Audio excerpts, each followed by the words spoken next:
At dahil sa walang tigil na pag-ulan, umapaw ang ilog sa Mabitak, Laguna. Ilang pamilyang nakatira sa tabing ilog ang kailangang ilikas bago abutin ng baha ang kanilang mga bahay. May news to go si Cedric Castillo live. Cedric.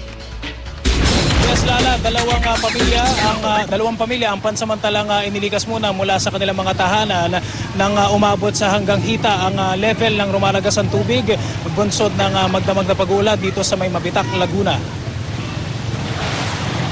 Gahit ang tubig baha ang gumising sa mga residente ng Barangay Pag-asa sa Mabitak, Laguna matapos umapaw ang ilog Mabitak bunsod ng walang tigil na pag-uulan sa lumipas na magdamag. Dalawang pamilya nga ang agad na inilikas matapos mangamba para sa kanilang mga anak na pawang mga menor de edad. Ligtas naman ang mga pamilya na nasa barangay hall muna sa ngayon. Ayon sa kapitan ng Barangay Pag-asa, maituturing daw na isolated case pa naman ito at hindi pa kailangan magpatawag ng forced evacuation. Oo, taong kaso naman, merong mababa lang na madlalang baha, bigla titigil at iinit. Pero pagka ganitong tuloy-tuloy ang ulan, tuloy-tuloy din ang pagbaha. So asahan niyo po ba, tataas pa yung tubig dito sa barangay niyo? Ay, posibilidad kasi umuulan pa hanggang sa ngayon Baka tumaas pa ito. Dahil din sa sama ng panahon, kanselado ang klase mula preschool hanggang high school sa buong bayan ng Mabitak.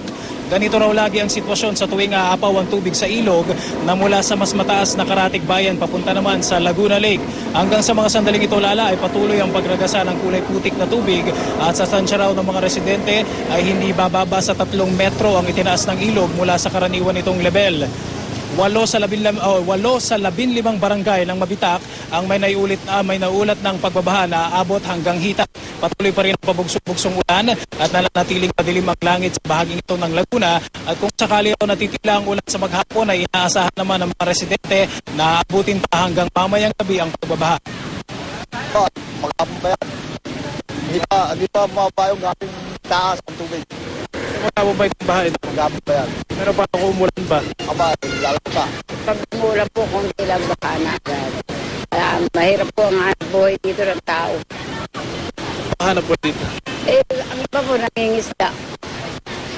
Ang iba po naman naghahanap buhay, construction. Pag ganitong baha, wala pong hanap buhay. Mahirap po ang tao. Lala ngayong umaga, ayan, ibalik naman ang supply ng kuryente sa buong munisipyo o munisipalidad ng Mabitak. At dating kanina yung mga rescue personnel na inihanda na yung kanilang motorboat kung sakasakali man na may mga ilangan na magpa-evacuate. Lala? Maraming salamat, Cedric Castillo.